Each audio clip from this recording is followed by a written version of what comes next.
xilli habeen saqdhaxa ah 3 nin oo ugaarsata ah waa kuwo ku soo dhowaanaya hadafkooda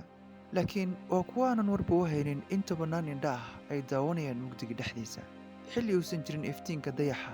waana kuwo ka cagajiidaya isticmaalka tooshka iyagoo ka cabsanaya ilaalada xayawaanada duurjoogta ah ugaarsatadu waa sida shimbir dhulka fadhida oo aanan warba u haynin khatarta ku xidhan marka loo eego awoodda libaaxa ku gabanaya dhirta dhexdeeda habeenkii kani waa weerarka argagaxa leh ee libaaxu ku qaday david blowi bishii februari xilli habeen mugdi ah 3 ugaarsato ah ayaa waxay ka soo gudbeen xuduudda koonfur afrika iyagoo ka yimid mosambik waxay u socdeen mid ka mid a xeryaha gaarka ah ee xayawaanada oo ku yaalla agagaarka xerada weyn ee kruger national park waa xilli gudcur mugdi ah waxayna ahaayeen kuwo ku kufeeyey geedaha iyo dhirta markii ay u soconayeen keynta dhexdeeda ma aysan isticmaalin haba yaraatee wax iftiin ah waa kuwo ku socdaalay dhulkan hadda ka hor si fiican ayayna u garanayeen waxay ka soo kicitimeen tuulo fog oo lagu magacaabo mafuuza kuna taalla deegaanka mazingiri halkani waxaa ku nool dad badan oo sabool ah 3 meelood meel dadkani waa kuwo aanan waxna akhriyin waxna qorin laakiin inta badan noloshooda waxay ku tiirsan tahay beerashada sida galleyda lowska maxoga iyo bataatiga keliya 4% guryaha ayaa heli kara koronto deegaankan david blowi oo 50 jir ah kuma uusan cusbayn tijaabadan isaga iyo 2 kale waa kuwo si dhuumashaa ku soo galay waddanka koonfur afrika 9kii bishii februari waxay si qarsoodi ah ku soo galeen xerada ubabad game reserve oo koonfur kaga beegan webiga olifants river oo mara xerada weyn ee kruger national park ugana sii gudba waddanka mosambik raggani waa kuwo wax yar unsitay waxay wateen mindiyo iyo 2 qori oo nooca ugaarsiga ah ganacsiga sharci darrada ah ee xubnaha libaaxa wiisha iyo faanta maroodiga waa mid aad u qaali ah waddamada bariga fog sida china iyo jaban waxaana laga heli karaa $10,000 waa kuwo noloshooda ku tiirsan tahay ganacsigan si ay u qoodiyaan qoysaskooda gaajoonaya faanta wiisha waxay ka qiimo badan tahay dahabka markii lagu iibiyo suuqa madow ugaarsatadan waa kuwo noloshooda khatar gelinaya xilli ay ugaarsanayaan waayo ciidamada ilaalada xayawaanada duurjoogta ah waa kuwo si joogto ah u gaaf wareegaya kaymaha waxayna fasax u haystaan inay togtaan ugaarsatada sharci darrada ah khatarta kale waxay ka imaan kartaa xayawaanada la ugaarsanaya naftooda sida caadiga ah raggana waxay ku ugaarsadaan iftiinka dayaxa waxayna ka caawinaysaa inay si fiican wax u arkaan habeenkii taasi macnaheedu waa inaysan u baahanin inay isticmaalaan toosh si aysan u arkin ama u dareemin askarta ilaalada xayawaanada duurjoogta ah markii ay ugaarsanayaan waxay isu raacaan 3 mid wuxuu tooganayaa xayawaanka midna wuxuu jarayaa xubinta xayawaanka ee ay doonayaan midka saddexaadna ilaalo ayuu noqonayaa lama garanaya xayawaanka david iyo saaxiibadiis ay doonayeen inay ugaarsadaan habeenkaasi laakiin markii ay u gudbeen kaynta gaarka ah ee xayawaanada duurjoogta ah habeenkaasi 2 keliya ayaa nolol looga soo badbaadayaa si qarsoodi ah waa kuwo u gaatamaya kaynta dhexdeeda gacmahooda waxaa xangaruufanayay qodaxda dhaadheer ee geedka quraxa ah wadnahoodu waa mid si degdeg ah u garaacmaya markii la gaaray xilliga ugaarsiga habeenkii iyagoo tooshaskooda si xadidan u isticmaalaya ilbiriqsiyo gudahood waxay heleen raad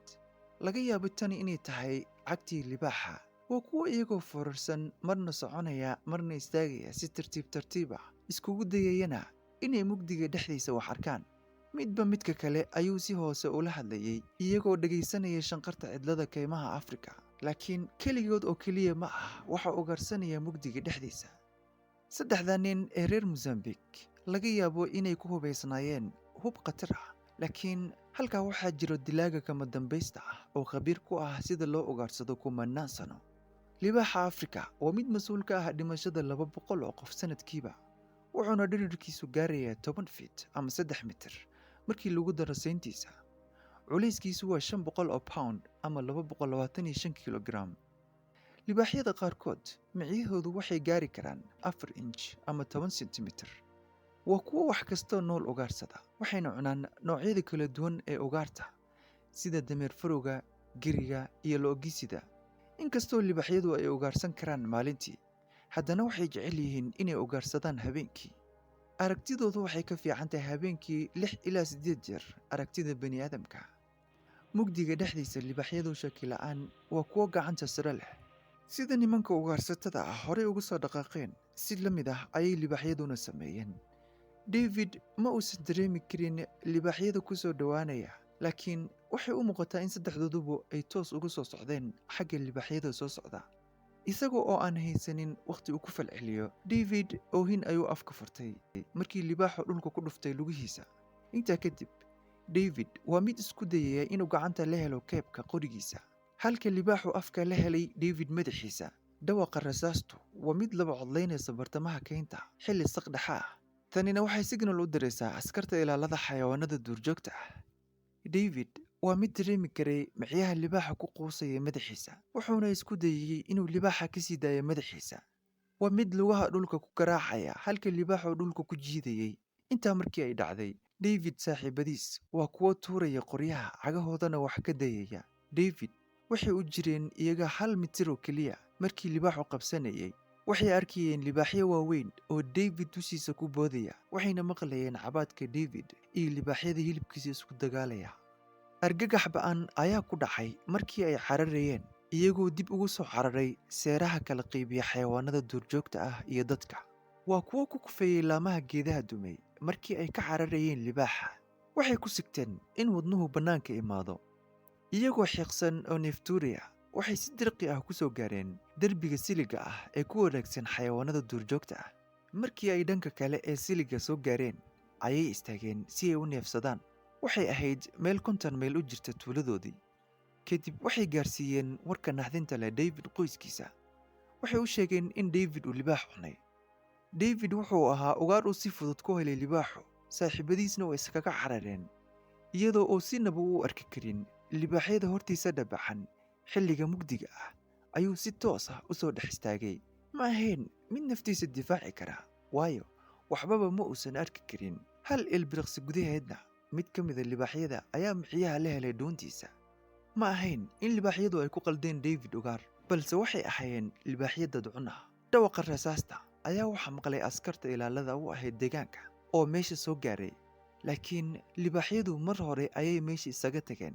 waxaa un meesha ku haray David madaxiisa. ugu yaraan jirkiisa inta kale waa la cunay. kadibna alam ayaa waxaa yeerinaya askarta deegaanka, waxaana meesha soo gaaraya ciidamada booliska iyo dhakhaatiirta gaarka ah. markii uu habeenku baryey, wixii ka haray David jirkiisa waxaa loo qaaday isbitaal lagu magacaabo Mafuta Maladi Hospital. waxaynu soo gaarnay gabagabadii barnaamijka ee fikirkaada ka dhiibo. maxay kula tahay?